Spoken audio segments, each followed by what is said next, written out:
On Long Island, it's always been the case where the cost of living and the poverty levels the government puts out don't line up. It's difficult to stay above the bubble.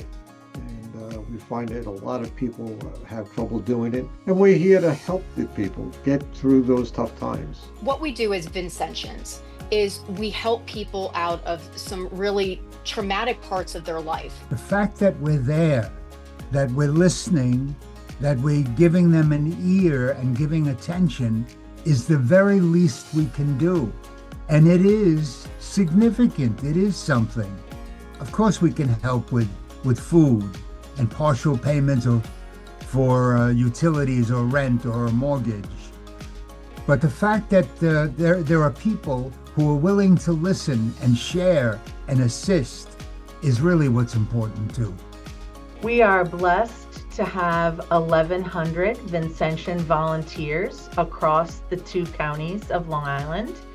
They all serve within their individual parishes after hearing a call, usually from the pulpit or by another parishioner, inviting them to join the ministry and put their faith into action. As Vincentians, we are here to help people become able to stand on their own 2 feet.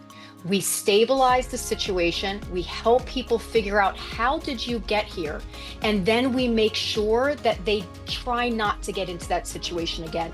Many of the neighbors in need who come to us with requests for assistance would probably fall into a category referred to as the working poor. They're living paycheck to paycheck. Maybe they've maximized a credit card or 2. And oftentimes one crisis kind of propels them into a very dire situation. We were able to help a woman who was about to be evicted from her apartment with her small child. We did not want that to happen. And so we made sure and worked with her landlord and with social services that she stayed in her apartment with her small child because we did not want them on the streets. We've helped this lady in particular I'm thinking of get a new car after her car was stolen and crashed. And she wasn't able to get to work and she wasn't able to fix her car because the insurance wouldn't cover it. So yeah, to see a total life change and to see people in desperate need and a bit of a panic and anxiety riddled because of, the situation. It brings you great joy and peace to know that you're making a difference, even if it's minor, you're making a difference, even just to tell somebody, hey, I'm here for you. You have somebody that's going to listen to you and be here and hold your hand through whatever you're going through. We go into the home and that's where we see it. That's where we notice, hey, this refrigerator isn't working. Hey, the children don't have a bed and they're sleeping with mom or dad. We go in and we see that, why is it so cold in here? Just because you think you live in a community where there is no one in need, I assure you that there is.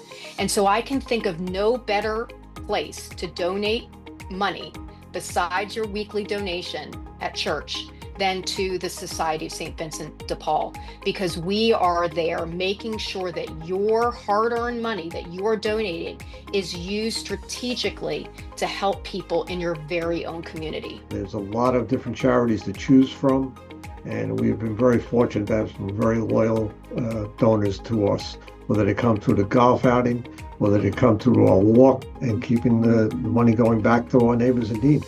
We began to brainstorm and we came up with support for their SMART program, which provides financial assistance to families for basic necessities like rent and utility assistance. And I believe 1 week, those funds were dispersed to 30 families in the form of just that rent and utility assistance, which I think is amazing on the one hand and really kind of sad on the other hand.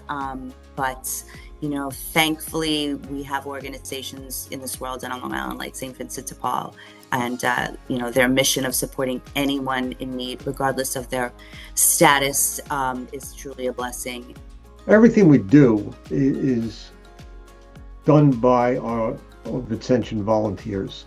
And, nobody should be thanking me or anybody that works in the organization. Everybody should be thanking them for what they do every day. It's a special kind of person that works with St. Vincent de Paul. People, they need things, help with their rent, their car payment, electricity, food, clothing, furniture, but they also just need somebody to say, hey, I'm here for you. That's a big one.